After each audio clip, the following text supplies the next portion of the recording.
berjalan dalam firman-Mu, hatiku siap.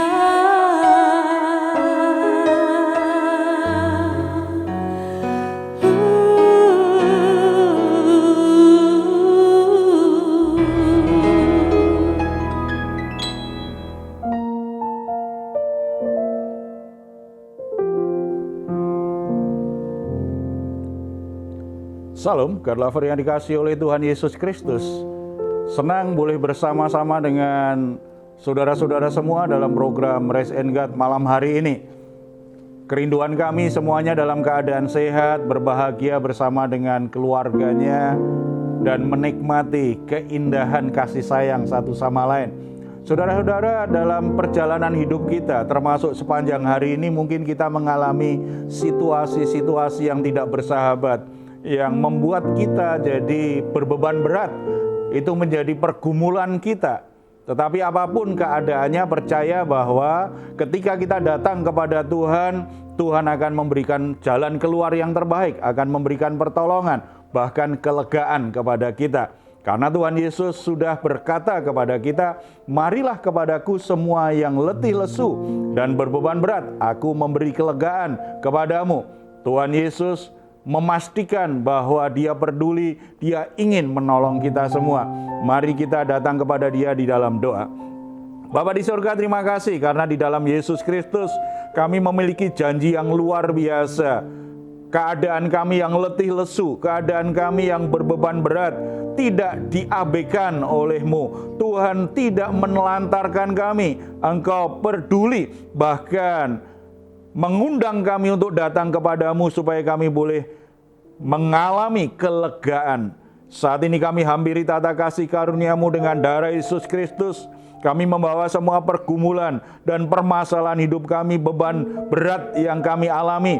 Dan kami sangat percaya ketika hadirat Tuhan menguasai kami, hadirat Tuhan memenuhi hati kami, kami boleh mengalami kelegaan, ada pengharapan yang baru, ada kekuatan yang baru untuk bisa melewati semua masalah dan berkemenangan bersama-sama dengan Tuhan. Terima kasih Bapa. Ini kami, kiranya nama-Mu dimuliakan lewat pujian penyembahan kami. Dalam nama Tuhan Yesus Kristus. Amin. Kami bersyukur untuk kasih setia-Mu Tuhan di dalam hidup kami. Kami mau berlari kepada tujuan untuk hidup yang berkenan di hadapan-Mu. Haleluya, ku melupakan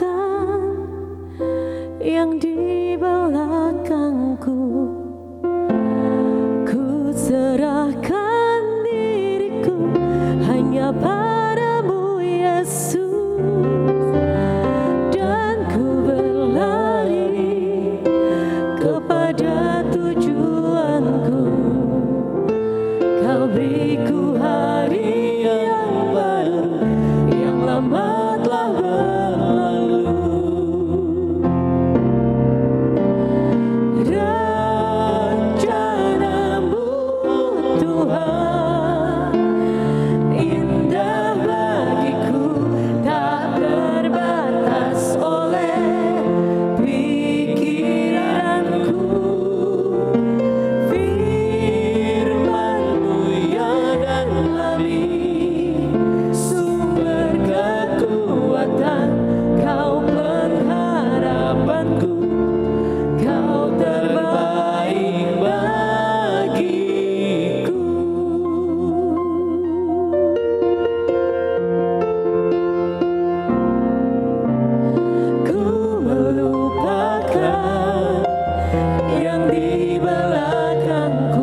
Puji Tuhan karena kasih Tuhan kepada kita sungguh luar biasa, sungguh sempurna, sehingga mengubah kehidupan kita. Saudara-saudara, bicara tentang kasih, apa yang membuat keindahan rumah tangga itu menjadi sirna?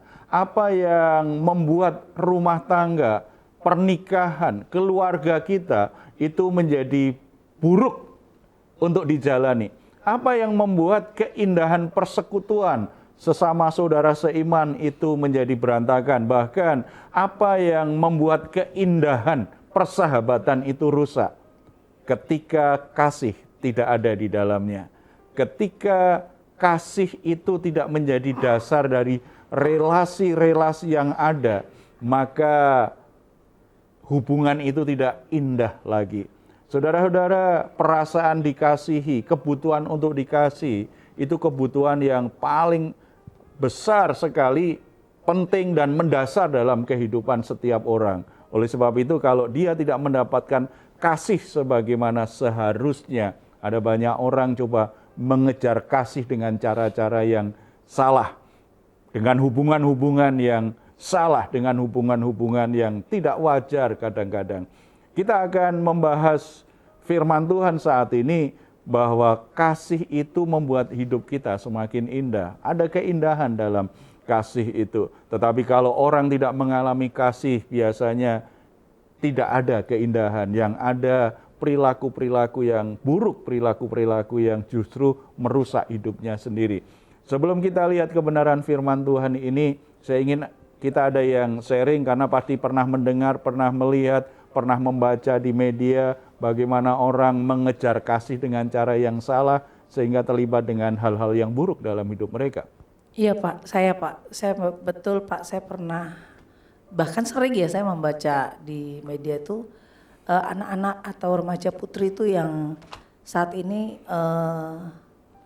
suka gitu berhubungan dengan pria-pria yang dewasa, bahkan yang seusia dengan ayahnya, yang sepantasnya itu menjadi ayahnya gitu loh Pak. Dan mereka tuh justru menurut saya jauh lebih berani dari orang-orang yang lebih tua gitu loh Pak.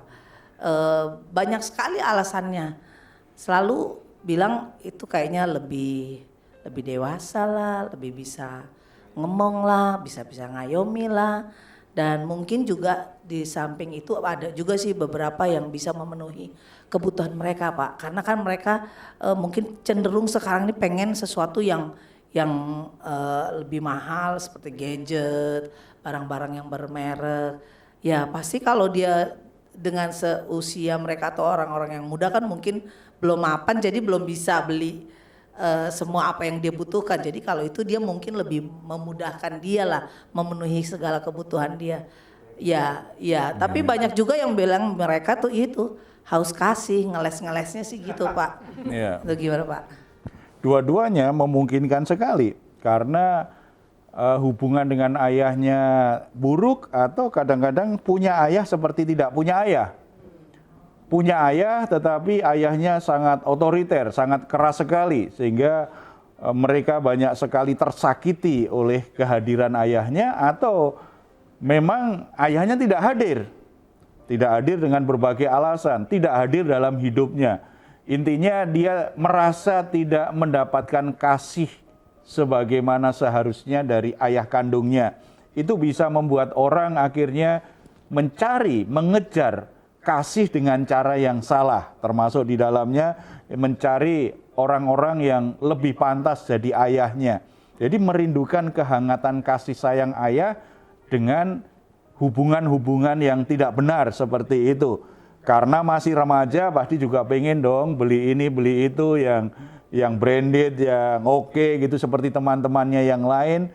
Nah, kalau apalagi ayahnya tidak hadir, ayahnya tidak peduli, ayahnya sangat keras, ayahnya pelit, ayahnya nggak mampu mendapatkan dua-duanya dari kasih sayang walaupun palsu, bagi dia mungkin itu memberi kepuasan sebentar, kesenangan sebentar, tetapi tetap haus terus sebenarnya. Tetapi sekaligus bonusnya bisa beli handphone baru, bisa menikmati hal-hal yang seperti itu. Apakah itu sesuatu yang indah? Jelas tidak indah, karena itu semuanya serba palsu. pria yang mau melakukan hubungan dengan anak-anak remaja, jelas itu cinta kasih yang palsu. Dia hanya ingin melampiaskan hasrat seksualnya, hanya ingin melampiaskan hal-hal yang bersifat biologis. Sementara apakah si remaja benar-benar mengasihi? Tidak juga. Dia hanya pengen merasakan kehangatan cinta kasih figur ayah yang dia tidak dapat, walaupun dia tahu itu palsu, tetapi sebenarnya dia merasakannya. Sekaligus dia bisa terpenuhi kebutuhan-kebutuhan yang dia pengen, punya barang-barang tertentu. Bukan sebuah keindahan. Yang terjadi biasanya justru setelah mereka dewasa, kalau ini tidak berhenti, hubungan-hubungan yang dia jalani, itu justru semakin menyakiti hatinya. Membuat dia semakin terpuruk dan semakin tidak bahagia. Karena haus kasih itu tidak pernah tersembuhkan dengan hubungan-hubungan yang palsu seperti itu. Nggak pernah. Jadi artinya mengasihi dan dikasihi itu menjadi bagian yang sangat penting dalam hidup manusia ya Pak ya? Sangat penting sekali karena memang Bapa kita adalah kasih, Allah adalah kasih. Kita diciptakan serupa segambar dengan Allah. Berarti karakter kasih itu melekat dengan kebutuhan kita. Tetapi ketika manusia jatuh dalam dosa, hubungannya dengan Allah itu menjadi rusak, bahkan terputus. Kasih itu menjadi sebuah kebutuhan yang dikejar. Ketika manusia belum jatuh dalam dosa, hubungan Allah yang adalah kasih dengan manusia itu begitu sempurna, relasi yang luar biasa. Tetapi begitu manusia jatuh dalam dosa, manusia akhirnya memiliki kebutuhan yang tidak wajar tentang kasih, karena memang jauh dari Allah. Dia coba kejar dari hubungan-hubungan antar manusia, tidak pernah terpuaskan. Tidak dikasihi, sama juga membuat orang nggak bahagia ketika tidak bisa mengasihi. Tidak dikasih membuat kita nggak bahagia, tetapi tidak bisa mengasihi orang yang ingin kita kasih, kita juga tidak bahagia. Berarti kan memang kerusakan relasi itu sangat rumit sekali dalam hidup manusia. Kita bisa lihat ada yang Tuhan ajarkan dari 1 Korintus pasal 13 ayat 1 sampai 13. Ada dua hal penting kita bisa temukan. Dua alasan penting mengapa mengasihi dan dikasih itu menjadi hal yang sangat penting sekali dalam hidup kita. Yang pertama, hidup tanpa kasih itu sia-sia. Kalau kita baca ayat 1 sampai 3.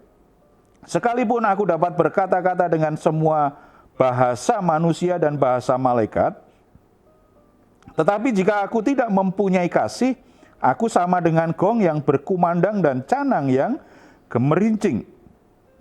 Sekalipun aku mempunyai karunia untuk bernubuat, dan aku mengetahui segala rahasia dan memiliki seluruh pengetahuan, dan sekalipun aku memiliki iman yang sempurna untuk memindahkan gunung, tetapi jika aku tidak mempunyai kasih, aku sama sekali tidak berguna. Dan sekalipun aku membagi-bagikan segala sesuatu yang ada padaku, bahkan menyerahkan tubuhku untuk dibakar, tetapi jika aku tidak mempunyai kasih, sedikit pun tidak ada faedahnya bagiku. Tanpa kasih, segala sesuatu yang kita miliki, kita kerjakan, itu sia-sia.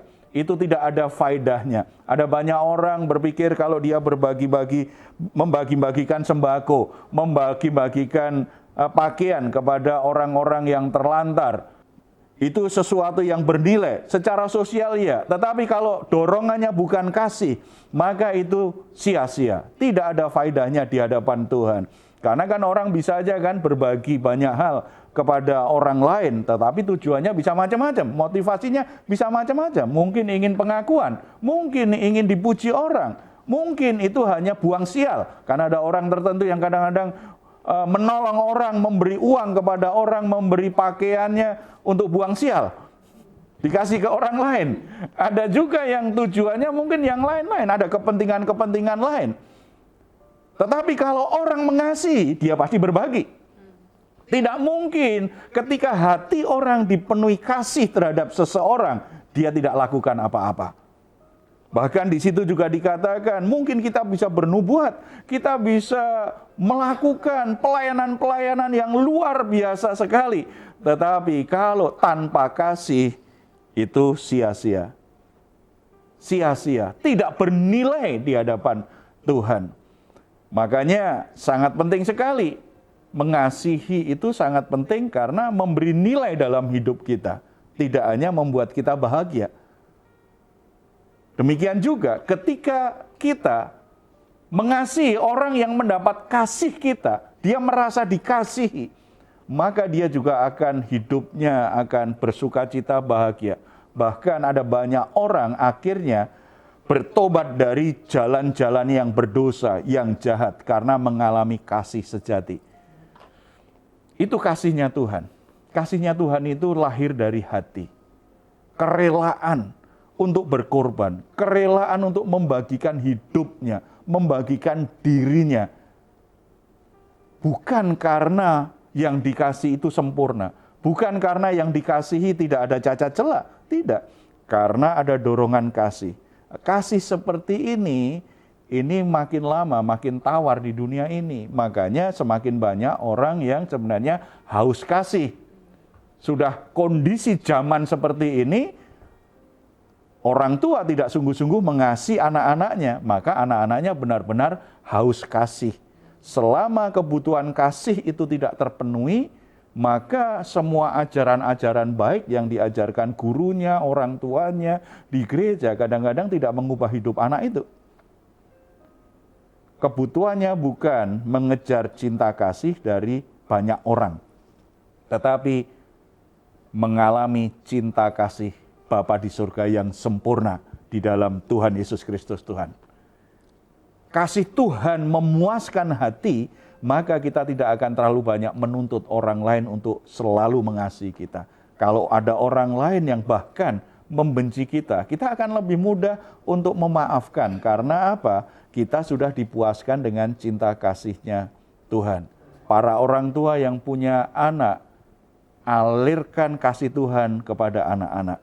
Demikian juga hubungan suami istri, kasih Tuhan yang harus mengikat, yang harus memperkaya keindahan pernikahan mereka.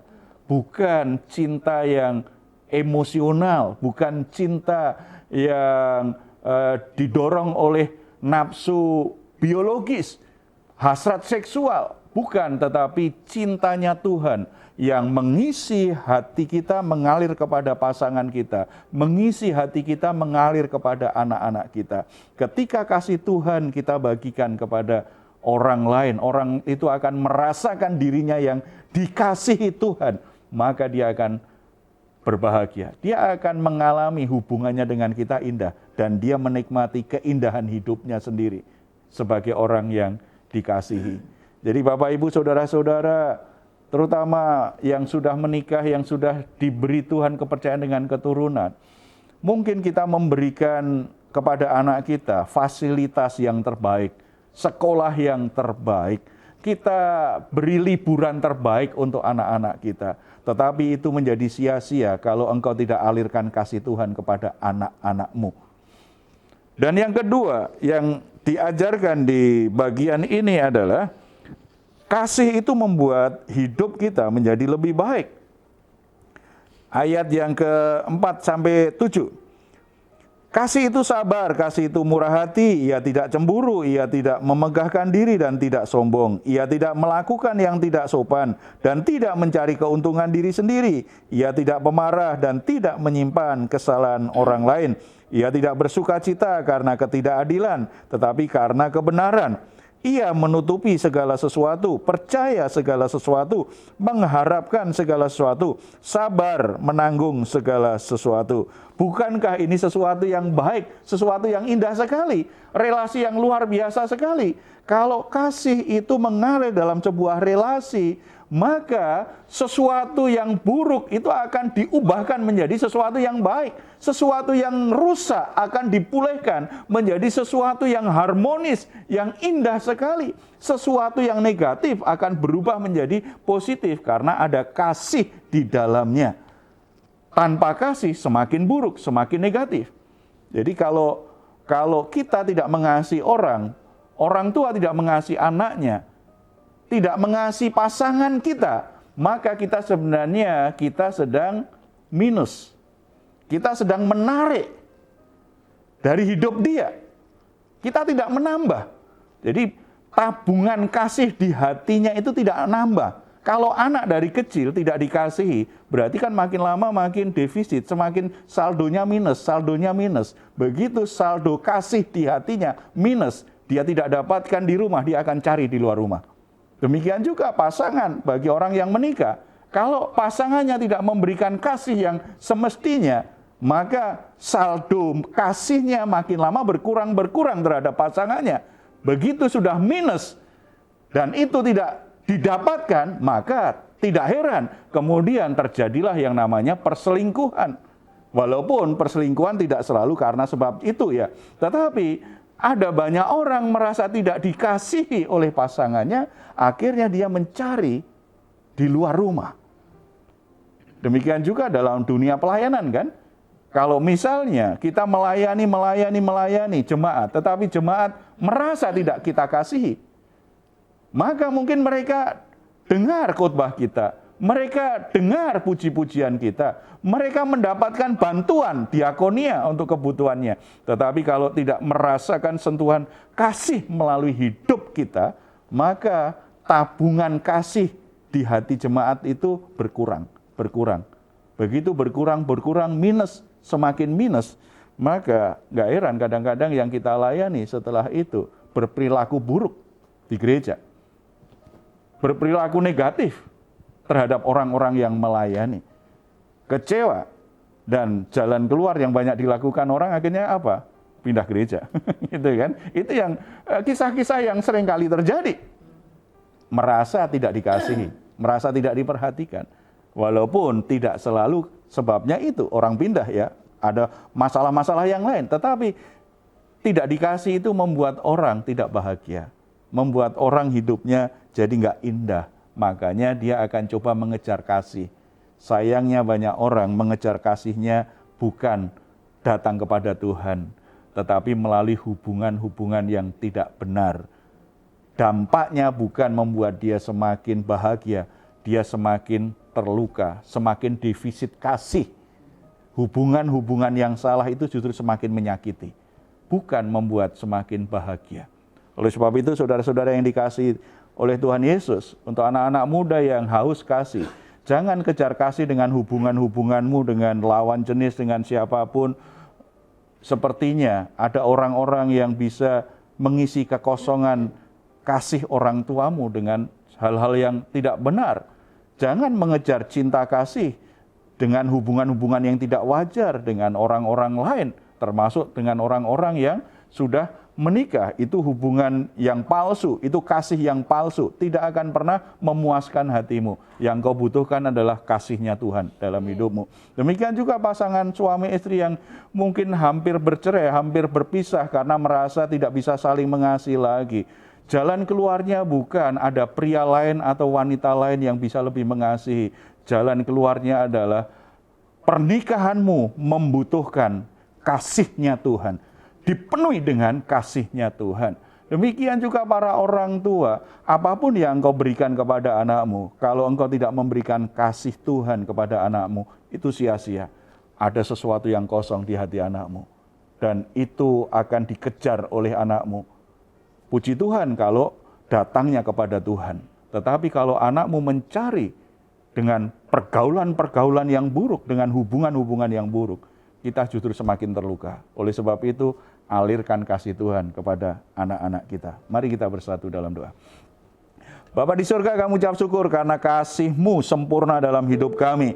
Ketika Yesus Kristus mati di atas kayu salib, itulah saat di mana kami mendapatkan kasih Tuhan yang begitu sempurna, anugerah Tuhan yang terbesar, kasih karunia Tuhan yang cukup bagi seluruh kehidupan kami.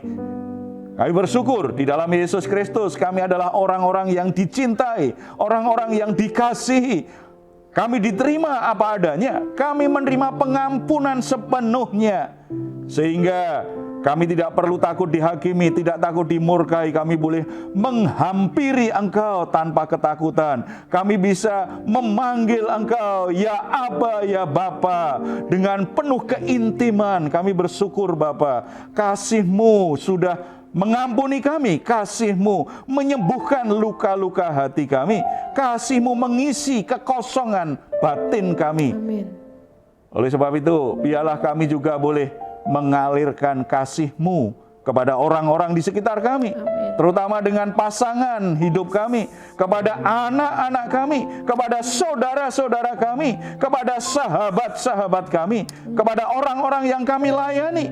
Kami tidak hanya berbagi secara materi, tetapi kasih Tuhan itulah yang mengalir dari setiap perbuatan-perbuatan baik yang kami berikan kepada orang lain. Kami rindu hidup kami menjadi lebih baik, lebih indah. Biarlah kasih Tuhanlah yang terus berlimpah-limpah dalam rumah tangga kami, Tuhan. Bapa di surga, saat ini Engkau mengerti, ada di antara saudara-saudara yang haus kasih, ada saudara-saudara yang coba mengejar kasih melalui berbagai macam cara yang justru semakin melukai hati mereka, melalui hubungan-hubungan yang salah, yang palsu, yang akhirnya justru semakin menyakiti hati mereka. Mari Bapa, Engkau hampiri, Engkau nyatakan cinta kasih-Mu, Engkau puaskan hati saudara-saudara kami yang saat ini sedang mengalami kehausan kasih. Tuhan, limpahkan kasih-Mu yang sempurna Bapa, sehingga mereka akan berkata, cukup kasih Bapa, cukup bagiku. Kasih Bapa memuaskan hasrat hatiku, sehingga mereka tidak lagi mengejar cinta kasih dari cara-cara yang salah, cara-cara yang berdosa, hubungan-hubungan yang tidak wajar. Sembuhkan setiap luka hati yang dialami anak-anak-Mu Bapa, akibat mereka tidak dikasihi oleh orang tua, tidak dikasihi oleh orang-orang yang seharusnya mengasihi mereka. Tuhan, limpahkan kasih-Mu juga di dalam gereja-Mu, di dalam persekutuan-persekutuan anak-Mu. Setiap aktivitas yang ada, setiap program gereja, biarlah itu tidak menggeser pentingnya saling mengasihi satu sama lain, mengabaikan pentingnya kasih menjadi dasar setiap pelayanan, setiap perbuatan baik yang dilakukan oleh anak-anak-Mu melalui pelayanan-pelayanan gerejawi yang ada, Tuhan. Terima kasih Bapa. Tuhan juga menolong bangsa dan negara kami, semua kebencian yang ada satu sama lain, suku satu dengan suku yang lain, kelompok satu dengan kelompok yang lain. Mari Bapa, Engkau menjamah supaya bangsa kami senantiasa dipenuhi dengan damai sejahtera. Berbagai perbedaan yang ada tidak membuat perpecahan, tidak membuat saling membenci, tetapi justru itu semakin memperkaya, membuat bangsa kami semakin maju, semakin berkembang. Terpuji nama-Mu Bapa. Dalam nama Tuhan Yesus kami berdoa. Amin. Saudara-saudara yang dikasihi oleh Tuhan Yesus Kristus, percaya kasih Tuhan itu cukup bagimu. Kasih Tuhan akan membuat engkau bahagia. Jika saudara saat ini sedang mengalami pergumulan-pergumulan yang berat, baik sakit, penyakit, maupun pergumulan rumah tangga, pekerjaan, atau relasi-relasi yang rusak, saudara membutuhkan dukungan doa, silahkan saudara untuk menuliskannya di nomor telepon yang tertera di layar saudara. Tim doa kami akan mendukung saudara dalam doa, karena kami rindu saudara semua selalu diberkati Tuhan, selalu ditolong Tuhan. Anugerahnya berlimpah dalam hidupmu. Kalau saudara ingin memberikan komentar, silakan menuliskannya di ruang komentar di channel Diaspora TV. Kami tunggu.